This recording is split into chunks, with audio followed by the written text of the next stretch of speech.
Welcome back. South Africa's favorite thespian has commanded the stage for more than 60 years. From the high school days to the breakthrough of Sizwe Banzi is Dead in 1972 to the most recent, the celebrated The Black Panther, John Kani is truly a South African acting icon.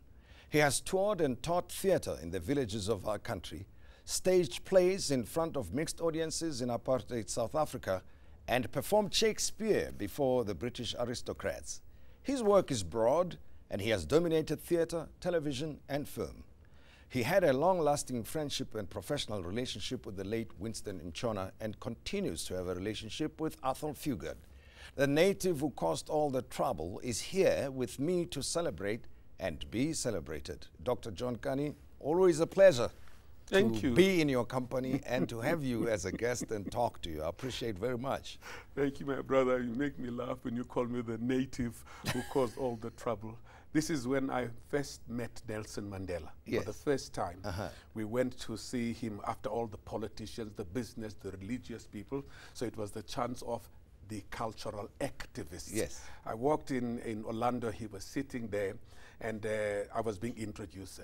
Dada, this is, oh, I know him. He's the native who caused all the trouble. Oh, John Kani. So I looked and said, oh, John, I've been reading about you. We know these things. Well, I mean, when I say you're an icon, I really mean it, because even myself, you know, when I was still primary school for that matter, reading the newspapers, and was it the World? The World, Yeah, and then there was this name, John Kani, John Kani. And then you said John Kani. So it was Muhammad Ali, it is John Kani. So these are big people in the world. And to know that he's South African was something that was such a joy to so many of us. Thank you. We're very much appreciative of that.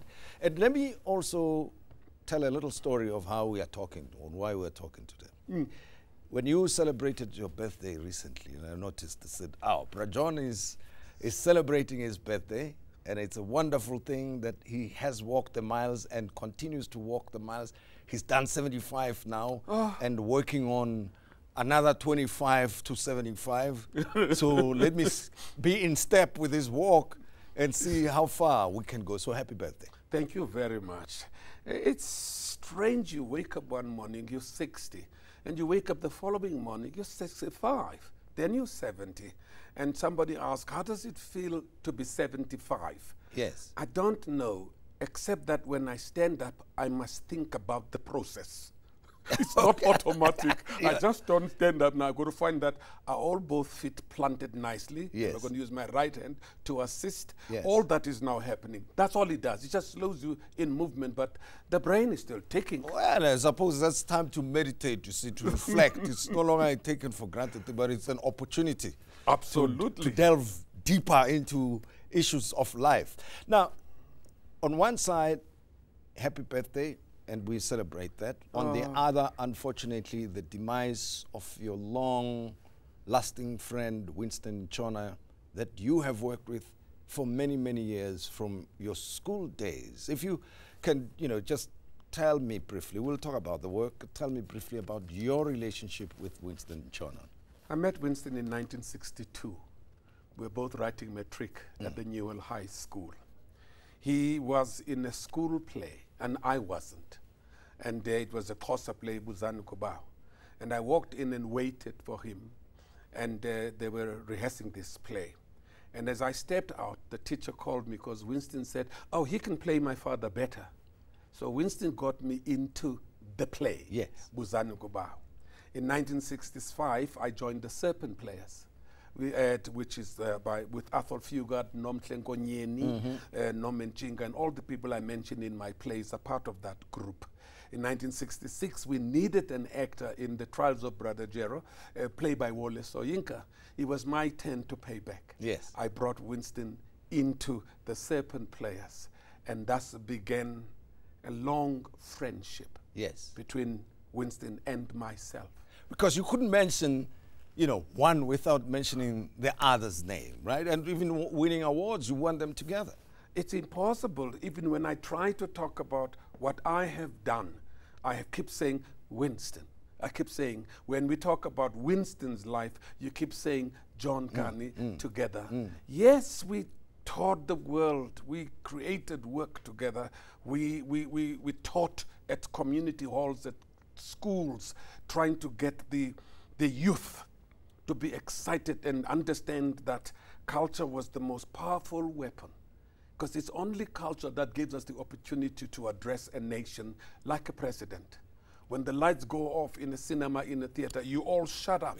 I'm talking. And I'm explaining things that I want you to understand, what I want you to take and understand and practice in your life. So that was the importance of culture. And especially under the dark old days, which was the only weapon available after the bannings of everything happened. Now, Athol Fugard comes into the picture as well. You know, I'm very curious about the process that you, Athol, and Winston used to put productions together.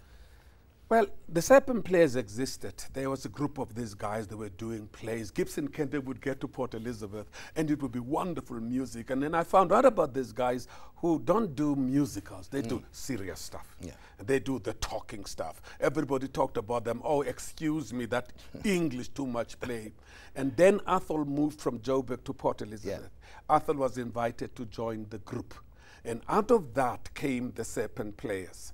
In 1972, I was fired from my job because I'd gone to Durban. Nabo Seth Cooper, Strini Moodley, Alan Joseph, Benji Francis. We did a festival at the Orient Hall in Durban, and I was late. I worked at Ford Motor Company. I assembled engines. So it's a very important thing to mention, because you know you as a Tony Award winner and celebrated John Kani, the Black Panther, this influential figure, but you have walked the factory floor as well. Exactly. The scenes in Sizwe Banzi is Dead are part of my own life experience while I worked at Ford. The process was simple. We want to create a play or a story. We don't know what it is about. We don't care what the message is going to be. We're saying we're following the life of this one person. He's come from King Williamstown. He wants to work in Port Elizabeth, but he hasn't got the permit. How do we get him to stay? And then Winston and I would improvise what to do. And then, okay, so how does he finally get the right stamp in his passbook? And I remembered, my father worked at the pass office. So he knew the stories about people swapping photographs of people that are dead. One guy was arrested because he produced his passbook. And the white policeman said, "What's your name?" He kept quiet. "What is your name?" Because he had forgotten the name on the, he had taken the passport. He just pasted his picture on. And he says, Gladys Matabat. You can't be Gladys. He didn't realize that the passbook belonged to a woman. He just had this thing. So it was out of those stories. We laugh today, but it was definitely a very painful thing. It was painful then. You know, it was then that we created the play Sizwe Banzi is Dead, followed by The Island, followed by exposure in Johannesburg, and then touring the schools around here. I remember a young man I met in London while we were performing in England. He says, "You don't remember me?" I said, "No." "Do you remember some of the boys who started singing at the Orlando DOCC after the performance?"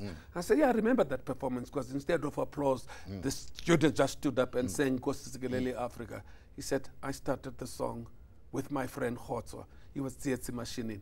Oh, shit. And he said that play opened our minds as students that there are possibilities other than violence that can also contribute to the liberation of our country. I love that story. I love that story. But I'm sure a lot of young people continue to tell you the same. I mean, even yourself, as you developed as a young man to this refined gentleman now, you must have learned a lot of lessons in your field of work, you know, interacting with other creative people from around the world.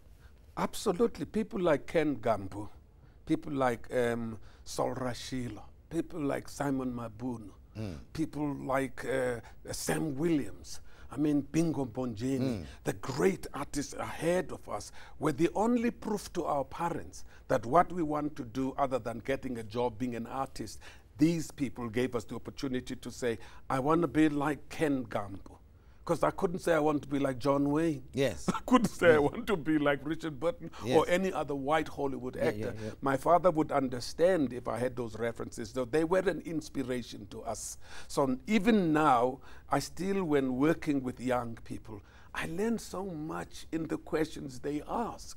I learned so much in the suggestions and sometimes the criticisms of they say, but yeah, what are you doing about now? How come we're not finding that theater that speaks now to the issues? But you know, what the other thing was the resourcefulness of the actors then. I suppose it applies now differently. But in your case, having to improvise with the theaters which may not have had the appropriate stages, the lighting was not up to scratch, a whole number of things, you know, the entrances, so many disruptions that you had to deal with, but still find a way of putting out the story that you wanted to put out. You see, there was an added impetus, there was an added passion. We were not just actors, we were also black people living in South Africa. We were also people being oppressed by the apartheid regime. We also yearned for freedom.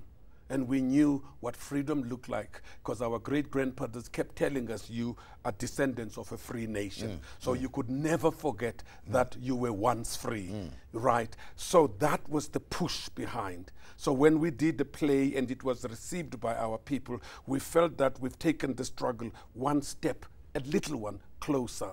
Now you look at today, I look at my son, I look at young actors today, and you do not say that the passion, the commitment, what is it that drives us today?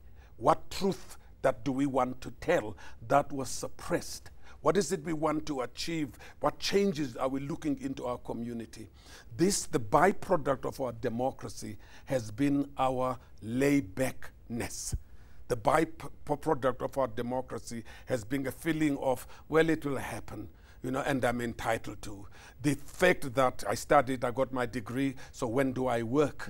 You say, no, sir, you got your degree, but you're standing at the back of the queue. Yes. There are people who have been here ahead of you who are working very hard and been trying to survive in the arts. I want to pick up on this particular thought in a short while when we return. And of course, the work that you've done with television and the movie world and the awards.